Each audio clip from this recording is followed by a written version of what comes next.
Hi everybody, this is John in Lawrenceville. I have a great video for you about how to make what I want to call apple cobbler out of one apple in a microwave. That's it. It's unbelievable. It's the first time I've tried this. It's just unbelievable. At Walmart, they have those bags of apples where now this was the area where the apples were individual, and it's like red and yellow. And you can't really say, well, I'm going to get the ones with more red on it, because that means it's, closer to being right. Because they pretty much have an even amount. Now, the reason why I'm telling you that, because look, after I microwave for 3 minutes, this is the coloring of the apple. I have to say it's more like a beige. There's no stripes. You can't tell it was red on one spot and yellow on the other. Anyway, here's what I did.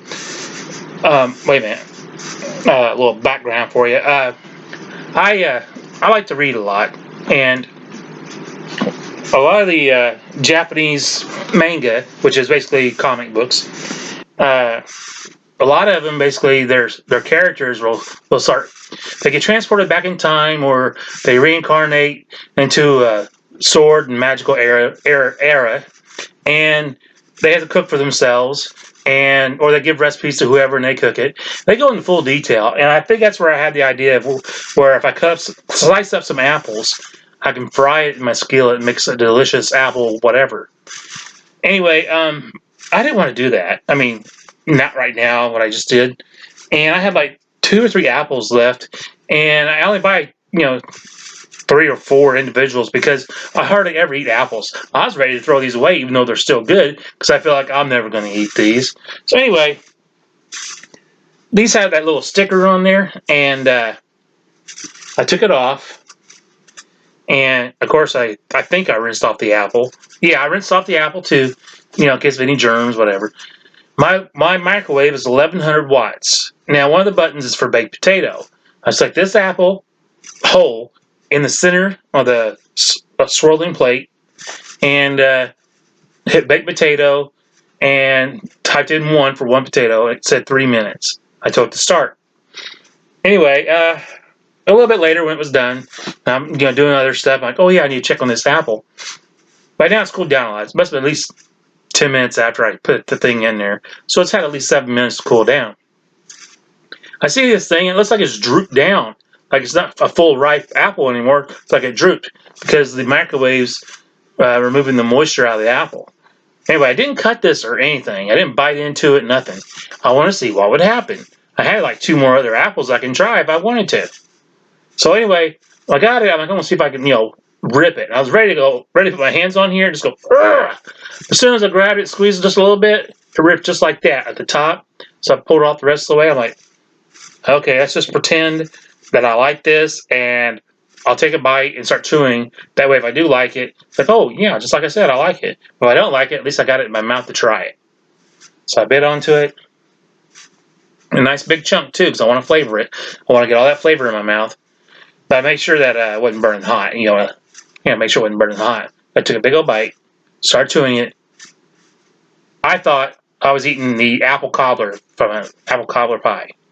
Now, most apple pies, if you see it in your mind where it's being made, you got the shell that's being placed inside the pie pan, and then they open up a can of apple filling, pour that in there, and then throw shell on top or whatever, maybe a little cinnamon. But the smell in the air when it's getting cooked, and then when you dig your fork into that one slice and put it in your mouth, imagine eating that without the breading. That's what this tasted like. But the flavor is blocked a little bit because of the skin. There's nothing wrong. It's just the skin was there, and it didn't have that bread feel from making an original pie. So my mind's like, what the hell? So I went and I had to actually throw this away because I have a big batch of chicken and broccoli rice or cheese broccoli, whatever. It's all rice. It's in the Instant Pot pressure cooker. And it's done now, so I'm about to eat that big old meal. I can't eat this because it's just so damn sweet. I mean, to me it is. It's really sweet because I'm on a whole food, plant-based diet where I'm trying to, even though that's the healthiest thing for you, even though because I'm so overweight and I'm diabetic, I'm trying to lose the weight and get my insulin resistance down.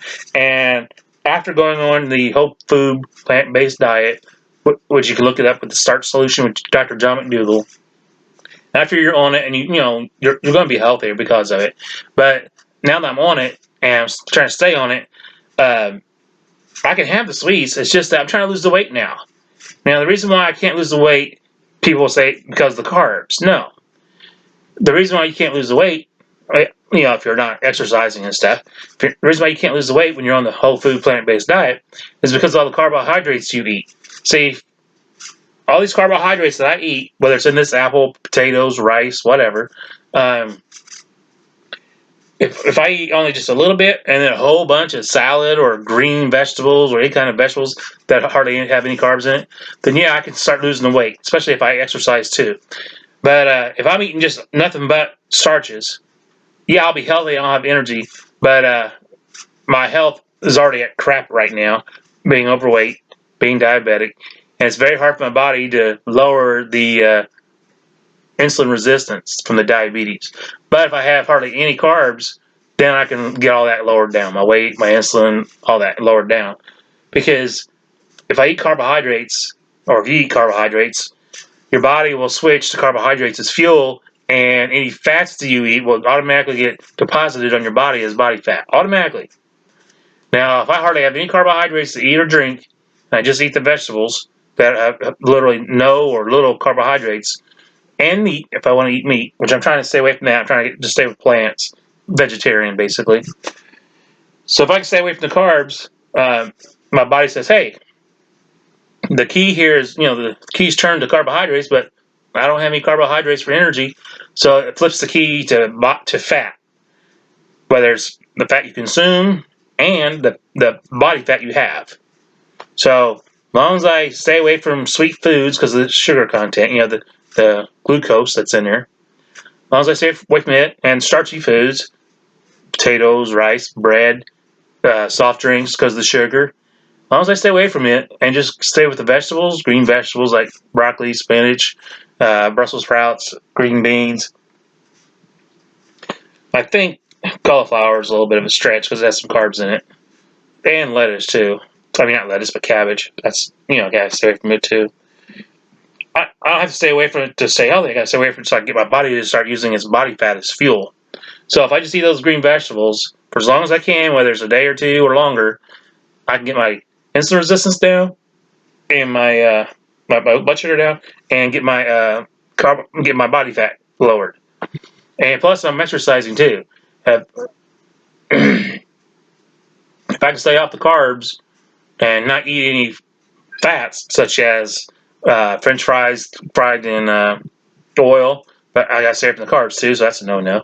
But hamburgers, that are real greasy, bacon, all the grease, the fat from it. If I can just stay away from the fat and stay away from the carbs, my body will use its body fat as fuel, and I can start losing the weight, and I can lower my blood sugar. So anyway, the reason why I said I had a big batch of rice in there that I want to eat up, the flavored rice, is because for like almost 2 days now, I've been eating nothing but greens and meat. And it's like, oh, I gotta have some. So if I'm gonna have starches, I'm gonna hit hard on those starches. I'm gonna eat the rice. I'm gonna have Mountain Dew. I'm not gonna have this because it's just so sweet. It's delicious. Okay, it's probably been about 20 minutes since I've opened these up and flavored them, and they smell just like apple turnover, whatever, apple pie. But now it's been about 20 or 30 minutes. It's really lost its smell, but my nose is kind of clogged up right now. I'll try taking a bite of this whole apple here, this part here. I'll try taking a bite and see if it still tastes like apple pie or not, because it's lost the smell from being hot. It's just lightly warm in my hands. Moving it around to other parts of my fingers, yeah, it's got a little bit more heat into it. My mouth's watering up now. Like I'm really going to eat this. I'm going to flavor it, then I'm going to get rid of it. It's just too sweet. I want to eat my rice. That rice is delicious.